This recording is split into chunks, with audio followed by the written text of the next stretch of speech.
Ang basa nung iba, para bang ayaw niyang sabihin lahat o i-tell all lahat, parang ang dating, inililigtas lang niya yung sarili niya for parang... Hindi, it's a threat. Don't touch me. So still, it's not really for the country, but for himself. Yes, of course. It's for himself. Oo, parang sinasabi niya, alam niyang may mga kabulastugan nangyayari, ilalabas ko to. Para pag It's a threat. kinantin ko, ganun na. So kayo po, bilang To congressman, protect himself.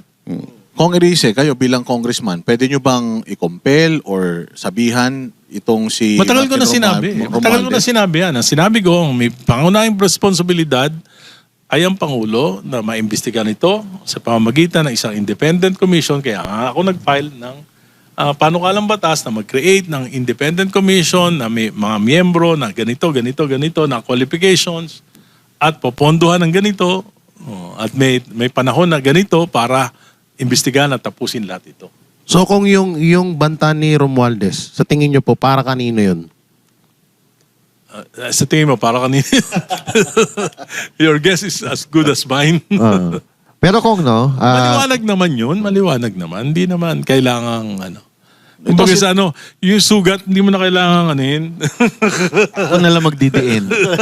Yung sinabi nyo na pamumulitika na itong mga patungkol kay VP Sara sa impeachment, no? Anong masasabi nyo dun sa mga congressman or mga partido or yung mga followers na kulay na maingay pagdating doon sa confidential funds ni VP Sara samantalang tahimik doon sa mga confidential funds ni Bongbong Marcos na napakalaki ng mga sekretary, etc., etc.? Well, kaya nga, ang nangyayari talaga, kampihan. Kampihan talaga. At alam naman natin na incentivize sila nung 19th Congress, billion-billion yung mga alokasyon. At siguro ang katwiran nila, kung marami akong madala sa aking distrito, mananalo pa rin ako. And it's to the best interest of myself and my district na dito ako dahil madami akong madadalang biyaya. Hindi ko katulad na wala akong madadalang biyaya. Pero papaliwanag ko naman sa mga kababayan ko na kailangan ko ipaglaban to dahil nakataya dito, hindi yung pang isang araw, 2 araw, pang isang linggo, o pang isang buwan yung biyaya. Nakataya dito yung kinabukasan ninyo, kinabukasan ng mga anak nyo, kinabukasan ng bayan natin. O tama kayo, Kong, kasi sasabihin, ang nangyayari po kasi, kung susundan ko yung linya ng sinasabi ninyo, parang magbulag-bulagan na lang ako doon sa mali, sumuporta ako sa mali, basta yung distrito ko, yung syudad ko, maiuwian ko ng proyekto. Para sa akin, ang mahalaga sa akin, tama yung ginagawa ko. At kung kapalit nito, yung posisyon ko, okay lang. Basta tama yung ginawa ko. 65 na ako. Hindi naman siguro ako abot ng 100 years old. pero Kong, balikan natin yung kasi related din sa sinabi ni Coach Oli, yung kay Romualdez. Ang basa nung iba, para bang ayaw niyang sabihin lahat o i-tell all lahat, parang ang dating, inililigtas lang niya yung sarili niya for parang... Hindi, it's a threat. Don't touch me. So still, it's not really for the country, but for himself. Yes, of course. It's for himself. Oo, parang sinasabi niya, alam niyang may mga kabulastugan nangyayari, ilalabas ko to. Para pag It's a threat. kinantin ko, ganun na. So kayo po, bilang To congressman, protect himself. Kong Erice, kayo bilang congressman, pwede nyo bang i-compel or sabihan itong si... Matagal ko na Martin sinabi. Matagal ko na sinabi yan. Ang sinabi ko, may pangunahing responsibilidad ay ang Pangulo na maimbestigahan ito sa pamamagitan ng isang independent commission. Kaya nga ako nag-file ng panukalang batas na mag-create ng independent commission na may mga miyembro na ganito, na qualifications at popondohan ng ganito at may panahon na ganito para imbestigahan at tapusin lahat ito.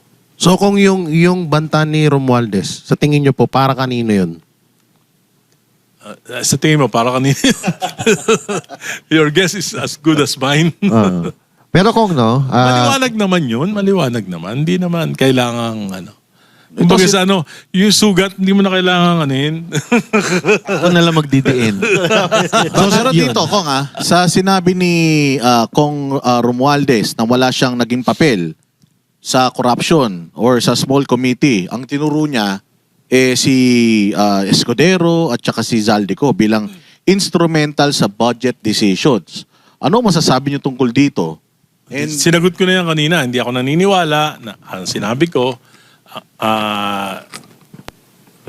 ang national budget, ang pinaka-importanting batas na ipapasa ng Kongreso. Taon-taon, yan ang pinaka-importante. At ang bawat congressman, kaya nga ako, binubusisi ko, ang may pinakamalaking speaker, ang pinakamalaking responsibilidad sa Kongreso is speaker. He is the leader of the House of Representatives. So dapat alam niya. Mahirap ipaliwanag na hindi niya alam. pero hindi nyo rin nililigtas yung mga binanggit niyang pangalan. Si Senator Chis is the Senate President. Nakapirma siya sa Bicameral Conference Committee report. Pero di ba Saldico is the chairman of the Committee on Appropriations. Nakapirma siya. Pero mapapasunod ba ni Senator Chis Escudero si Zaldico? O si Zaldico sumusunod siya kay Speaker? Hindi. Nagkasundo sila.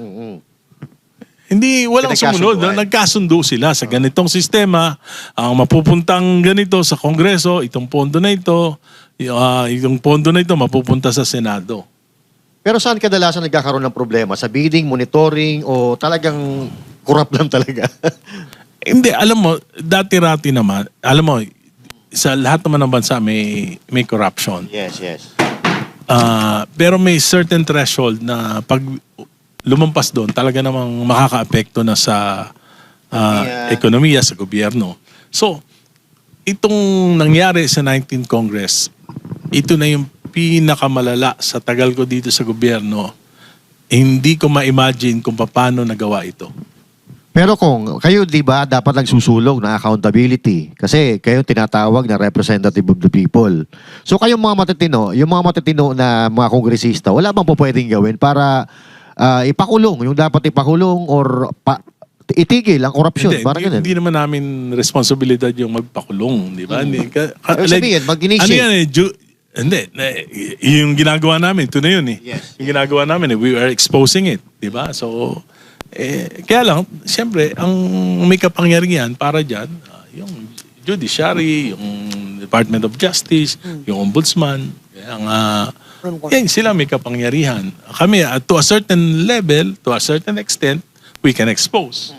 Pero after that, ano pa magagawa namin?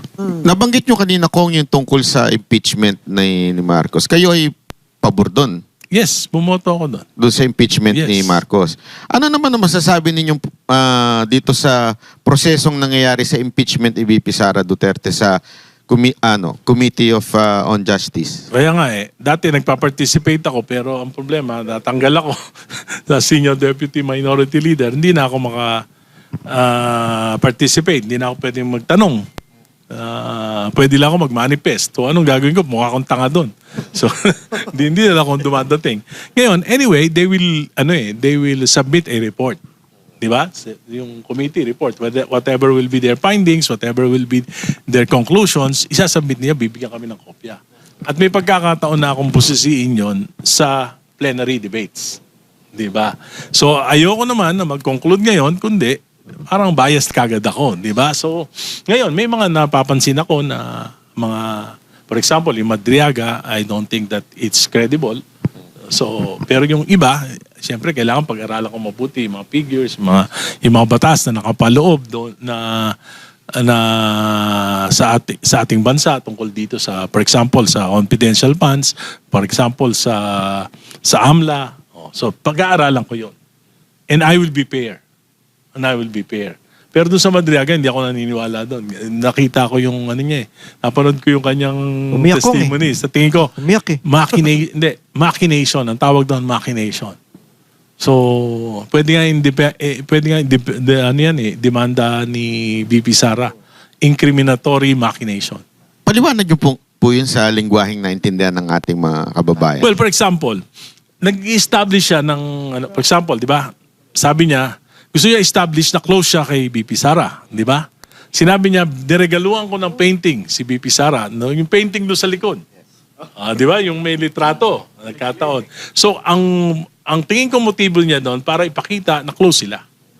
biglang may nag-claim. Di ba? Nag-claim. Ako ang may gumawa niyan, ako nagbigay niyan. So bakit niya ginawa yon? So to establish na close siya.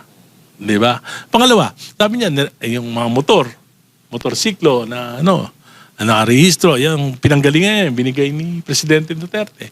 Nakarehistro sa pangalan niya. Paano niya mapapatunayan na yung pera na pinambili niya, ibinigay niya? Wala naman siyang, Pero sabi ko ni Ridon confirm sa LTO. Kaya ang tawag doon, tapos sabi, binigyan siya ng cheque. Pero hindi mo naman alam kung saan galing yung cheque. Hindi niya naman pala dineposit. Nagbukas siya nagbigay siya ng waiver. Kung may pera doon, hanggat hindi niya mapapatunayan na binigay sa kanya yon, wala yon. Di ba? Pera mo yan paano mo sasabihin, binigyan ako? Hindi kaya anak sa labas ni PRRD. Yung birthday greetings, makikita mo, bakit niya, kung ako hindi ko papakita yon, bakit? Buko lalo na hindi ka close. Kasi kung close ka, Wala tatawagan nang fan ka, sign. pupunta yun. Pero yung lalagyan ka,